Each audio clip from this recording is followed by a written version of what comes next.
I have been married for 8 years, and it's like 8 years is not that long. Like, you can't get cocky about marriage till you have more years than there are seasons of MASH, like.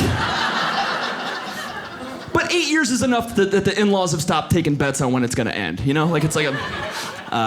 And so I love my in-laws, and I really care about what they think about me, so I get really weird around them, So like my sister-in-law and her husband live in Milwaukee, and I was driving to Eastern Ohio for something, and they were like, hey, you wanna cut 5 hours off your drive? You can crash in our basement in Milwaukee. And I was like, okay, but I'm not gonna get there until like 2 a.m. They go, that's fine, we'll be in bed at 7, because they had a newborn baby, so it was very nice of them. And so she goes, don't eat on the drive, because we're gonna make a huge chicken dinner, we'll leave it out and you can help yourself. And I'm like, yeah, free food. All right. So I get there, and they forgot the chicken. I know, because it wasn't their fault. They had baby chaos, and they just passed out, right? So I go down to the basement where I'm staying, and I message my wife, and I go, they forgot the chicken.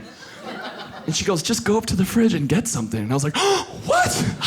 I can't do that. I'm Midwestern. We don't do that. We don't take things without permission. That's how Jeffrey Dahmer got started.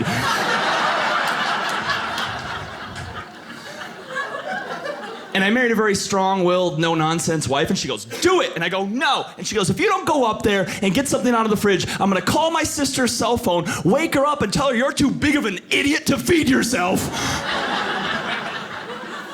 And I was like, oh, you'd do that for me? And she's like, no. And I'm like, touche. And I'm walking up the stairs. Fridge is on the second floor. I'm in my boxers. It was 2 a.m. I didn't want to put my pants back on. It's a lot of work. And so I was in my boxers, walking up the stairs. That's when I remember my sister-in-law said they have 4 cats, and one of them violently hates men. Will attack on sight, but she didn't say which one. So I'm walking up the stairs. I see a cat trailing me by about 20 feet, doing that little cat saunter, And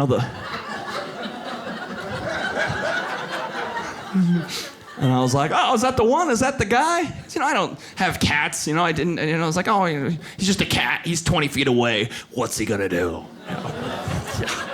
Famous last words, because before that thought even left my mind, he Mario Kart rainbow warped. Just shredded my leg, and then took off, laughing, I assume. And I look down, cats do it. I look down, there's nothing but blood. I'm just covered in blood, just blood everywhere. I'm like, well, now I'm gonna eat all their food, because I've been injured. I go up to the second floor where the fridge is, and the cat had looped around, and he was waiting for me at the fridge, and he attacked again, but this time I was ready, and I flung the fridge door open, and he bounced off of it. And there was a gap between the fridge door and the floor, and he had his paw underneath. He's trying to get me. He's like, rah, rah, rah, rah. And I had a spoon, and I had to fence him off, like, back, back, back.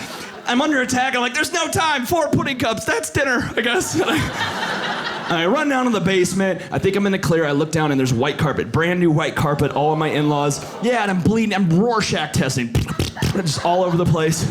So I have to go up to the pantry where they keep their bandages. I peek around the corner. This cat was psychic. I don't know how. He knew my every move before I made it. He's in front of the pantry, pacing back and forth, going, Aah! It's like cat talk for like, I thought I told this dude, like, Aah! And so I had to get in there, so I do like a little fake move, like I'm going to the left, right, sucker, grab the bandages as fast as I can. The cat goes, DEFCON 1, screams so loud that it wakes up my sister-in-law because she thought it was her baby crying. Didn't even know I was in her place yet. She'd been asleep the whole time. She comes out of her bedroom, in her bathrobe, walks down the hallway, stops, turns, looks into the pantry, sees me standing there in the dark with a solitary light bulb dangling over my head. Bandages, a spoon, and 4 empty pudding cups, because I finished those bad boys. In my underwear, bleeding profusely, and all I could think to say was, you said there'd be chicken! Thank you so much, guys. You're fantastic. Thank you, guys.